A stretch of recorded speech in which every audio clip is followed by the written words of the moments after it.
మీరు మీ అభిమాన shows and serials TV కన్నా ముందు ఈటీవీ విన్ యాప్లో చూడండి. Download and subscribe to ETV win app. 99 రూపాయలు మాత్రమే.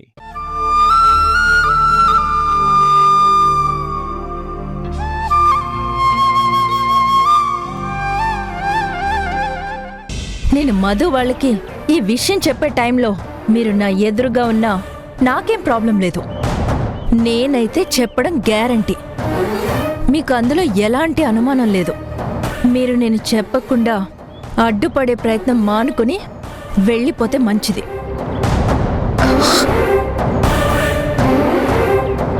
చూడండి, నేనేదో తప్పు చేసి నా తప్పు కప్పిపుచ్చుకోవడానికి వాళ్లతో నిజం చెప్పొద్దు అని అడుగుతున్నానని మీరు అనుకోవచ్చు. తప్పులేదు, నిజం తెలియదు కాబట్టి మీరు ఆ ఆలోచనలో ఉన్నారు. కానీ మీకు నా తల్లి ప్రేమ తెలియదు కదా. నేను ఇంతగా ఎందుకు ప్రాధాయపడుతున్నానో మీకు అర్థం కావట్లేదు కదా. మీకు తెలిసిన వాస్తవాలు చాలా తక్కువ, కానీ నా జీవితంలో తెలియని అగాధాలు ఎన్నో ఉన్నాయి. ఈ అమ్మ మనసు, ఆ మనసుకున్న లోతు తేలిగ్గా మీకు అర్థం కాదు. మీరెంత చెప్పినా నా మనసు మారదండి. మీ ప్రయత్నం మీకు ఎంత గొప్పగా అనిపిస్తుందో నా ప్రయత్నం కూడా నాకంతే గొప్పగా అనిపిస్తుంది. నేను ధర్మానికి కట్టుబడి ఉంటాను. నన్ను డబ్బుతో కొనలేరు.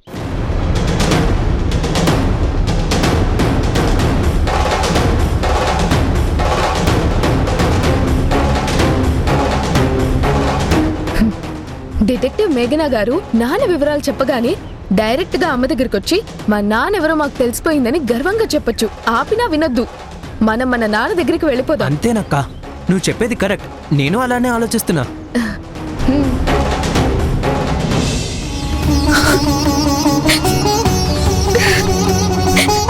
మీ నిర్ణయాన్ని మార్చుకోమని చెప్పను. దయచేసి నేను చెప్పేది మాత్రం వినమని ప్రార్థిస్తున్నాను. కాస్త టైం ఇవ్వండి. నేను చెప్పేది జాగ్రత్తగా వినండి. జరిగిందంతా దాచుకోకుండా మీకు చెప్తాను. అప్పటికీ మీకు చెప్పాలనే కోరిక బలంగా ఉంటే చెప్పండి. అది మీ ఇష్టం. మీ నిర్ణయానికే వదిలేస్తాను.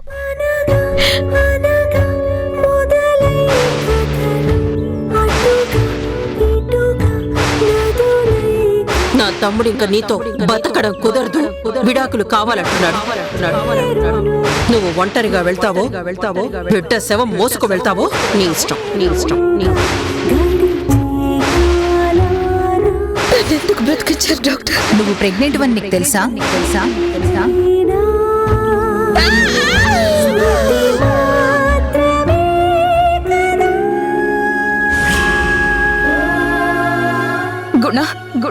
గుణ ప్రమాణ పూర్తిగా చెప్తున్నా, ఈ పిల్లలు నీ పిల్లలే. నిజంగా వాళ్ళు నా పిల్లలే అయితే ఇన్ని సంవత్సరాలు ఎందుకు నాకు చెప్పలేదు? వాళ్ళిద్దరు నా పిల్లలే అని ఒప్పుకోవాలంటే నాకు సాక్ష్యాధారాలు కావాలి. అయితే DNA టెస్ట్ కి రెడీనా? గుడా ఏమైంది? నాట్ మ్యాచ్డ్ అని వచ్చింది సార్.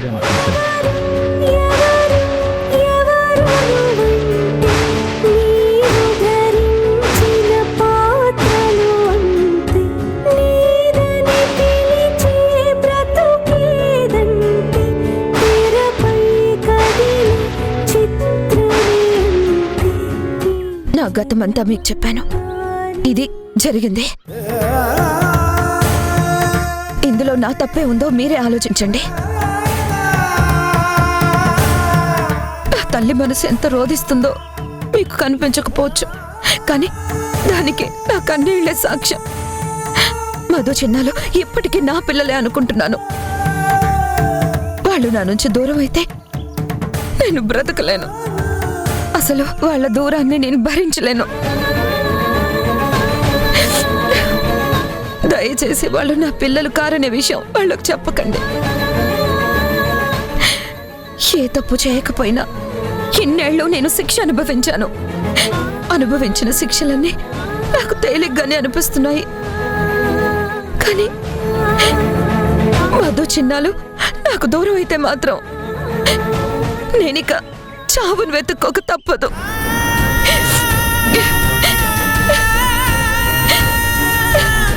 ప్లీజ్ అండి, ప్లీజ్, మీరు నాకు ఇంకేం చెప్పాల్సిన అవసరం లేదు. నాకు మీ కథ, మీ బాధ, మీ రోదన అన్నీ అర్థమయ్యాయి.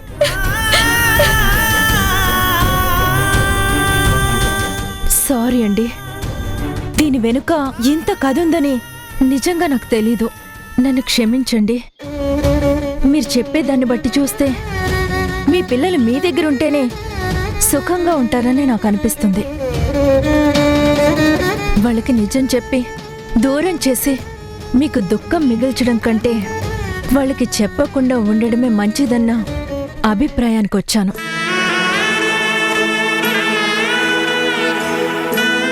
నేను ఈ విషయం వాళ్ళకి చెప్పను. మీరు ధైర్యంగా నిశ్చింతగా ఉండండి. Thank you so much.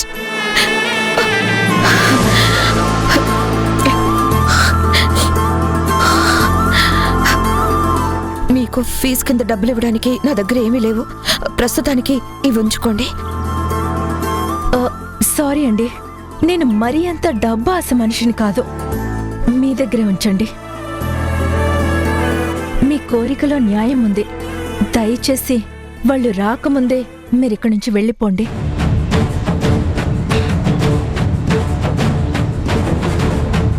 మీరు చెప్పేది కూడా నిజమే. నేను మీతో మాట్లాడడం చూస్తే వాళ్ళు నేనే చెప్పకుండా చేశానని అనుకుంటారు. సరే, నేను వెళ్ళొస్తాను. Thank you. ఏమండి, మీకు తెలిసిన దానికన్నా చాలా పెద్ద నిజం చెప్పాలి. మీ కన్నపిల్లలు ఎక్కడున్నారో మీకు తెలుసా? వాళ్ళ కోసమే వెతికి వెతికి వేసారిపోతున్నాను. అయినా ఆగను. వాళ్ళ కోసం వెతుకుతూనే ఉంటాను. అవసరం లేదు. మీరింత శ్రమ పడాల్సిన అవసరం లేదు. వాళ్ళు ఎవరో, ఎక్కడున్నారో, ఎలా ఉంటారో నాకు తెలుసు.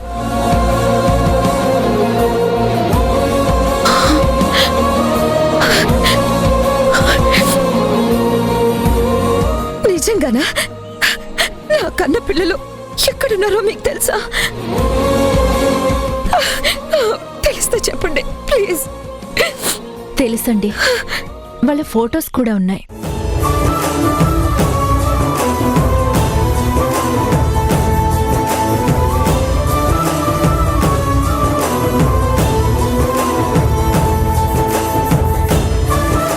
ఇదిగో, బ్యాటరీ డౌన్ అయిపోయిందండి.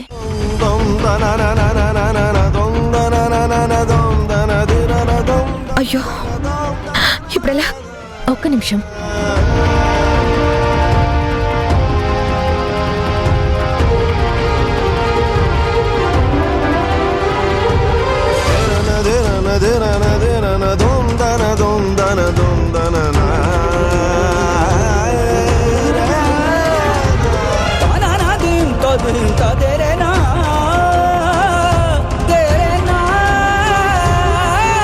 ఇది వాళ్ళ అడ్రస్. మీరు అక్కడికి వెళ్తే కలవచ్చు.